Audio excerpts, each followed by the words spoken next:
ನಮಸ್ಕಾರ ಎಲ್ಲರಿಗೂ ರಾಶಿ ಕುಕ್ಕಿಂಗ್ ಚಾನಲ್ಗೆ ಸ್ವಾಗತ. ನಾನು ಮಮತಾ ಬಸವರಾಜ್. ಈ ದಿನ ನಾನು ದೇವರ ನೈವೇದ್ಯಕ್ಕೆ ಮಾಡುವ ಸ್ವೀಟ್ ಪೊಂಗಲ್ ರೆಸಿಪಿನ ಮಾಡ್ತಾ ಇದ್ದೀನಿ.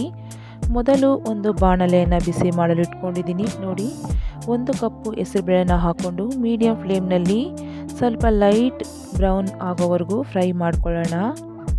ಈ ರೆಸಿಪಿ ಮಾಡೋದಕ್ಕೆ ತುಂಬಾ ಸಿಂಪಲ್ ಆಗಿರುತ್ತೆ. ಟೇಸ್ಟ್ ಅದು ತುಂಬಾ ಡೆಲಿಷಿಯಸ್ ಆಗಿರುತ್ತೆ. ಹೆಸರುಬೇಳೆ ಫ್ರೈ ಆಗಿದೆ. ಇದಕ್ಕೆ ನಾನು 1 ಕಪ್ಪು ಅಕ್ಕಿನ ಹಾಕ್ಕೊಂಡು ಒಂದು 2 ನಿಮಿಷ ಫ್ರೈ ಮಾಡ್ಕೊಳ್ತಾ ಇದ್ದೀನಿ. ನಾನು ಹೆಸರುಬೇಳೆ ಮತ್ತು ಅಕ್ಕಿನ ಈಕ್ವಲ್ ಕ್ವಾಂಟಿಟಿಲಿ ಹಾಕ್ಕೊಂಡಿದ್ದೀನಿ. ನೀವು ಬೇಕಿದ್ರೆ 1 ಕಪ್ ಅಕ್ಕಿಗೆ 3/4 ಕಪ್ ಹೆಸರುಬೇಳೆನೂ ಕೂಡ ಹಾಕ್ಕೊಳ್ಬೋದು. ಇವಾಗ ಫ್ರೈ ಮಾಡ್ಕೊಂಡ್ಮೇಲೆ ನಾನು ಇದನ್ನು ವಾಶ್ ಮಾಡ್ಕೊಂಡಿದ್ದೀನಿ. ಇವಾಗ ನೋಡಿ, ಇದಕ್ಕೆ ನಾನು ಒಂದು 5 ಕಪ್ ಆಗುವಷ್ಟು ನೀರನ್ನು ಹಾಕ್ಕೊಂಡು ಅನ್ನ ಮತ್ತು ಬೇಳೆ ಸಾಫ್ಟ್ ಆಗೋವರೆಗೂ ನಾವು ಕುಕ್ ಮಾಡ್ಕೊಳ್ಬೇಕು. ನೀವು ಕುಕ್ಕರಲ್ಲಿ ಮಾಡ್ಕೊಳ್ಳೋದಾದರೆ 1 ವಿಸಿಲ್ ಕೂಗಿಸ್ಕೊಳ್ಳಿ ಸಾಕು. ಇದೊಂದು ಟ್ರೆಡಿಷ್ನಲ್ ಸ್ವೀಟ್ ರೆಸಿಪಿ. ನಮ್ಮ ಭಾರತದಲ್ಲಿ ಹಬ್ಬಗಳಲ್ಲಿ ದೇವರ ನೈವೇದ್ಯಕ್ಕೆ ತುಂಬಾ ಯಥೇಚ್ಛವಾಗಿ ಈ ಸ್ವೀಟ್ ರೆಸಿಪಿನ ಮಾಡ್ಕೊಳ್ತಾರೆ. ಅಕ್ಕಿ ಬೇಳೆ ಕುಕ್ ಆಗೋವರೆಗೂ ನಾನು ಈ ಕಡೆ ಬೆಲ್ಲ ಮತ್ತು ನೀರನ್ನು ಹಾಕಿ ಕರಗಿಸ್ಕೊಳ್ತಾ ಇದ್ದೀನಿ. ನಾನಿಲ್ಲಿ 2 ಕಪ್ಪು ಬೆಲ್ಲನ ಒಂದು ಪ್ಯಾನ್ಗೆ ಹಾಕ್ಕೊಳ್ತಾ ಇದ್ದೀನಿ. ಹಾಗೆ 2 ಕಪ್ಪು ನೀರನ್ನು ಕೂಡ ಹಾಕ್ಕೊಳ್ತಾ ಇದ್ದೀನಿ. ನೀವು ಸ್ವೀಟ್ ಕಡಿಮೆ ತಿನ್ನೋರಾದರೆ ಸ್ವಲ್ಪ ಬೆಲ್ಲನ ಕಡಿಮೆ ಹಾಕ್ಕೊಳ್ಬೋದು. ಇದನ್ನು ನಾನು ಕರಗಿಸ್ಕೊಂಡು ಸೋದಿಸ್ಕೊಳ್ತೀನಿ. ಯಾಕಂದರೆ ಇದರಲ್ಲಿ ಕಸ ಕಡ್ಡಿ ಇರೋದ್ರಿಂದ ನಾವು ಈ ರೀತಿ ಮಾಡಿಕೊಂಡು ಸೋದಿಸ್ಕೊಳ್ಬೇಕು. ಬೆಲ್ಲ ಕ್ಲೀನ್ ಆಗಿದೆ ಅಂದರೆ ನೀವು ಡೈರೆಕ್ಟಾಗಿ ಹಾಗೆ ಕೂಡ ಹಾಕ್ಕೊಳ್ಬೋದು. ನೋಡಿ, ಈ ಕಡೆ ಅನ್ನ ಮತ್ತು ಬೇಳೆ ತುಂಬಾ ಸಾಫ್ಟಾಗಿ ಕುಕ್ ಆಗಿದೆ. ಇವಾಗ ಇದನ್ನು ಸರಿಯಾಗಿ ಒಂದ್ಸರಿ ಮಿಕ್ಸ್ ಮಾಡ್ಕೊಳ್ಳೋಣ.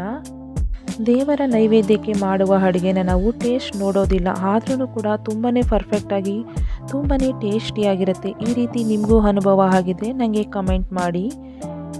ನೋಡಿ, ಇವಾಗ ನಾನು ಕರಗಿಸ್ಕೊಂಡಿರುವಂತಹ ಬೆಲ್ಲನ ಸೋದಿಸ್ಕೊಂಡು ಹಾಕ್ಕೊಳ್ತಾ ಇದ್ದೀನಿ. ಹಾಗೆ ಒಂದು ಅರ್ಧ ಕಪ್ಪಷ್ಟು ಹಸಿ ತೆಂಗಿನಕಾಯಿ ತುರಿನ ಹಾಕ್ಕೊಳ್ತಾ ಇದ್ದೀನಿ. ನೀವು ಹಸಿ ತೆಂಗಿನಕಾಯಿ ತುರಿ ಬದಲು ಒಣ ಕೊಬ್ಬರಿನೂ ತುರಿದು ಹಾಕ್ಕೊಳ್ಬೋದು. ಟೇಸ್ಟ್ ಅಂತೂ ತುಂಬಾ ಸೂಪರಾಗಿರುತ್ತೆ.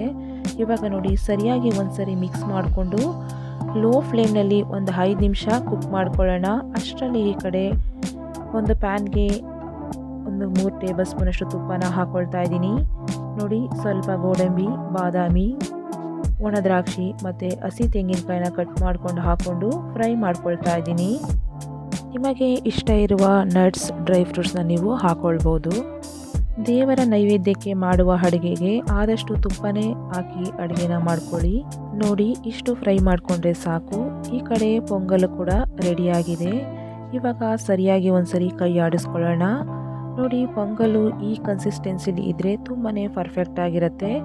ನೀವು ನಿಮಗೆ ಯಾವ ಕನ್ಸಿಸ್ಟೆನ್ಸಿ ಬೇಕು ಆ ಕನ್ಸಿಸ್ಟೆನ್ಸಿಗೆ ನೀರನ್ನ ಅಡ್ಜಸ್ಟ್ ಮಾಡಿ ಹಾಕ್ಕೊಂಡು ಕುಕ್ ಮಾಡ್ಕೊಳ್ಳಿ.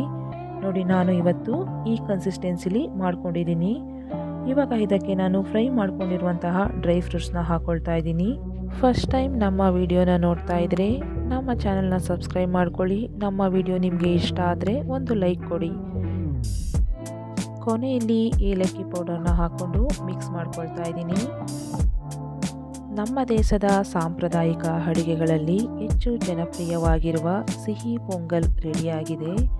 ಈ ರೆಸಿಪಿ ನಿಮಗೆ ಇಷ್ಟ ಆಗಿದರೆ ಒಮ್ಮೆ ಟ್ರೈ ಮಾಡಿ ಹೇಗಿತ್ತು ಅಂತ ನನಗೆ ಕಮೆಂಟ್ಸ್ನಲ್ಲಿ ತಿಳಿಸಿ. ನಮ್ಮ ವಿಡಿಯೋಗೆ ಒಂದು ಲೈಕ್ ಕೊಡಿ, ಶೇರ್ ಮಾಡಿ, ಸಬ್ಸ್ಕ್ರೈಬ್ ಮಾಡ್ಕೊಳ್ಳಿ. ಹಾಗೆ ಬೆಲ್ ಬಟನನ್ನು ಕ್ಲಿಕ್ ಮಾಡಿ.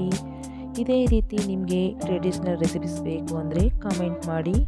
ಆದಷ್ಟು ಬೇಗ ಅಪ್ಲೋಡ್ ಮಾಡ್ತೀನಿ. ಮತ್ತೆ ಇನ್ನೊಂದು ರೆಸಿಪಿ ಜೊತೆ ಬರ್ತೀನಿ. Thank you.